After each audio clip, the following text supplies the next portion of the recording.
गई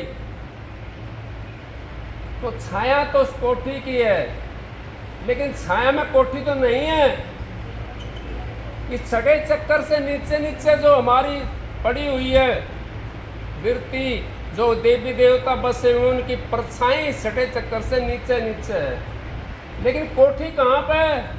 कोठी तो टिल्ले के ऊपर है। ना तो पानी के अंदर कोठी है, लेकिन उसके अंदर परछाई है उसकी। और परछाई भी कब दिखाई देती है? वो ये आपका जब तक ये मन डोलता रहेगा, महाराज जी कहते हैं, बहन जी भी कहती हैं, अब जब तक पानी हिलता रहता है तो कोठी की परछाई भी आपको नहीं दिखाई देगी। जब तक हमारा मन डोलता रहेगा, जब तक हमने वो परछाई भी नहीं दिखाई दे सकती। क्यों नहीं दे सकती? अगर हमारा मन तो सतर नहीं है तो उसकी परछाई कैसे दिखाई देगी हमारे को? इस करके हम लुट जाते हैं। हम सत्संग में आते हैं, सत्संग की बातें करते हैं, बड़ी बढ़िया बात है, अच्छी बात है, विचार ऊंचे रखने चाहिए, नीचा विचार नहीं रखना चाहिए। कहें कबीर टुक बाग ढीली कर, गगन से मन नीचे आई। अगर एकदम गगन से नीचे आ जाता है मन बड़ा जालिम है, और जिसको पड़ा मन से वास्ता उसी को मालूम है। ये तो बड़ा जालिम है मन, और जिसका इसको वास्ता पड़ता है उसी को इसका मालूम पड़ता है। नहीं तो मन तो खुला आंट रहा है। कितने युग हो गए, कभी कुछ कर रहे हैं, कभी कुछ कर रहे हैं, कभी कुछ कर रहे हैं, लेकिन ये खुला आंट रहा है। इसको कौन बांधता है? इसको संत सतगुरु बांधते हैं, नाम दे करके। नाम जिसको मिल गया उसका मन पे अंकुश लग जाता है।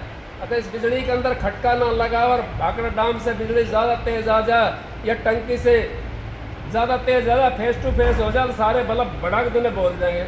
और खटका होगा तो भाज के अपने खटकाना बंद कर देंगे, या मैन चूस होगा तो उसको काट देंगे, मैन चूस को। जब तक हमारा खटका नहीं लगेगा, जब तक उस परमात्मा से नहीं मिल सकते। और परमात्मा हमारे को रास्ता बताता मिलने का, सतगुरु हमारे को रास्ता बताता मिलने का। सतगुरु के जब हम पास पहुंच जाते हैं तो सतगुरु क्या कहते हैं? सतगुरु यूँ कहते हैं, अब भाई तू मेरा हो जा, फिर मैं तेरा जग कर दूंगा, पूरा तेरा का तेरा कर दूंगा पूरा जग। अब संत महात्माओं के शरण में हम चले जाते हैं, संतों की चरणों की धूली क्यों लेते हैं? उनके पास तो कोई कोठी बंगले हैं, उनके पास कोई गाड़ी घोड़े हैं, आज तो हैं बहुत, क्योंकि वो अपने आप को संत का भागते हैं। और गाड़ी घोड़े भी हैं, कोठी बंगले भी हैं, और उनका 5-5, 10-10 वो बंदूकों वाले भी चलते हैं, जैसे मंत्री संतरी चलते हैं। लेकिन वो बात नहीं है। जो संत हैं उनके पास कुछ नहीं है। वो तो उनके पास तो क्या चीज़ है? उनके पास तो वो चीज़ है, वो दुनिया का रतन। वो जो रतन जो समंदर के अंदर निकला था, वो रतन उनके पास में है। और वो रतन जिसको मिल गया, जिस जीव को, यूँ समझो अब उसकी मुक्ति होगी। अब क्या नहीं होगी तो अगले जन्म में हो जाएगी, अगला जन्म फिर मनुष्य का मिल जाएगा। संतों की शरण में जो चला जाता है उसकी मुक्ति हो जाती है। कैसे होती है उसकी मुक्ति? अब वो संत महात्मा उसको छोड़ते नहीं हैं, उसको ले जाते हैं, उसको अपने धाम में ले जाते हैं। कैसे ले जाते हैं? धाम में।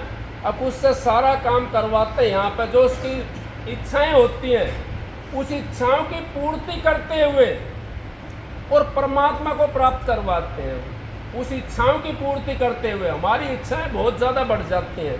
आज गाड़ी ले आऊँ, कल यूँ सोचूँ कोठी बना लूँ, परसों यूँ सोचूँगा अगर भाई एक फैक्ट्री खरीद लूँ,